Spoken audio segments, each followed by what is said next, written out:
and touch the sound of silence.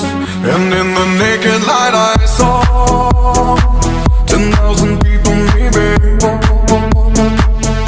People talking without speaking, people hearing without listening, people writing songs that voices never share, and no one dared disturb the sound of silence.